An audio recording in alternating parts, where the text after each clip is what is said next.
been hundreds and thousands of years since the first boat was made, yet we have tons of questions that remain unanswered. Here are some questions that always strike up our curiosity.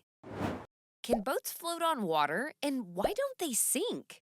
Yes, boats can float on water. They do this using something called buoyancy. Buoyancy tells us that any object will float if it is put on water, which is equal to its weight. There are three important things to know here: buoyancy force, density, shape, and design. When you put the boat in water, it pushes some water out of the way, and that helps the boat to float.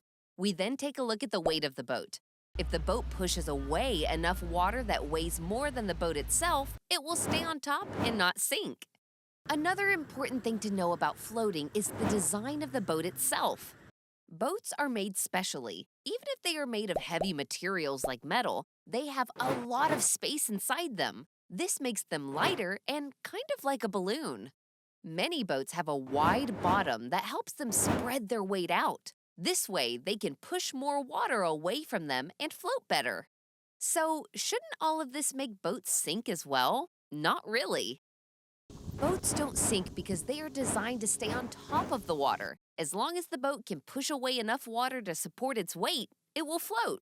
If a lot of water gets inside the boat or it gets damaged, only then will the boat sink, since it will not be able to push enough water away.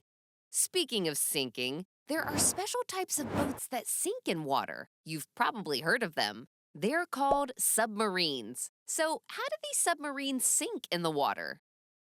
How do submarines sink? The special thing about submarines is that they can float on top of water and sink below the surface when needed.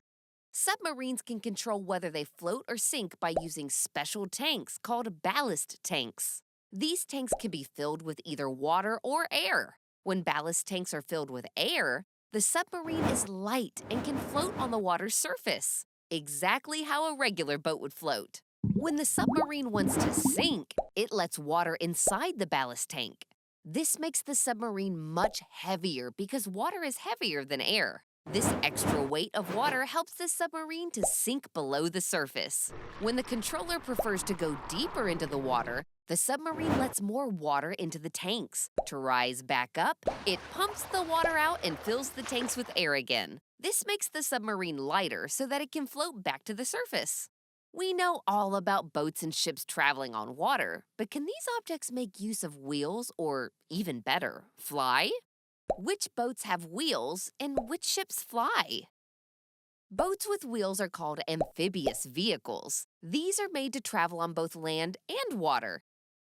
Examples of amphibious vehicles are the amphicar and the Gibbs Aquata.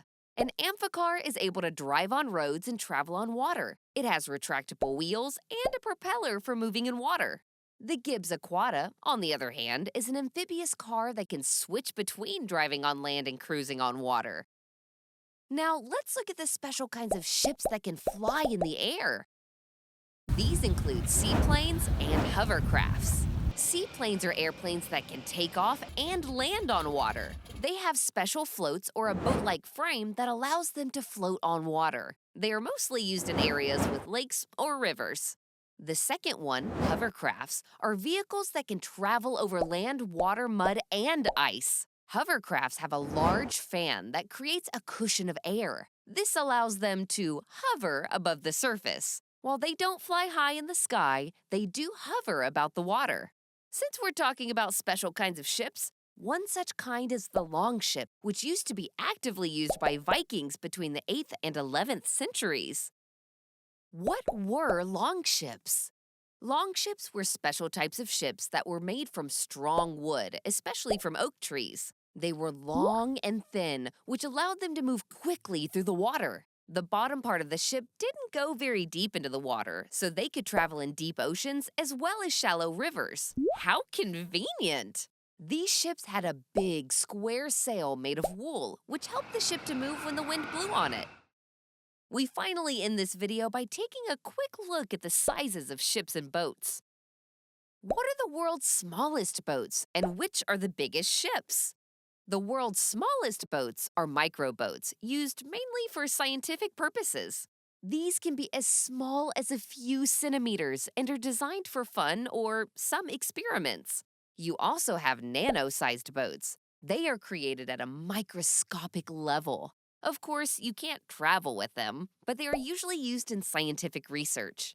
On the other hand, some of the biggest ships in the world include supertankers, container ships, cruise ships, and aircraft carriers. As their names suggest, these ships are used to carry the biggest items in the world without breaking a sweat. In this video, we took a look at how ships stay afloat and what causes them to stay that way. We also learned about submarines and how they can sink or swim at will using ballast tanks. We got to know about amphibious vehicles, which can travel on land and water. Then we went back in time to learn about longships. Finally, we ended the video by learning about the world's smallest boats and largest ships.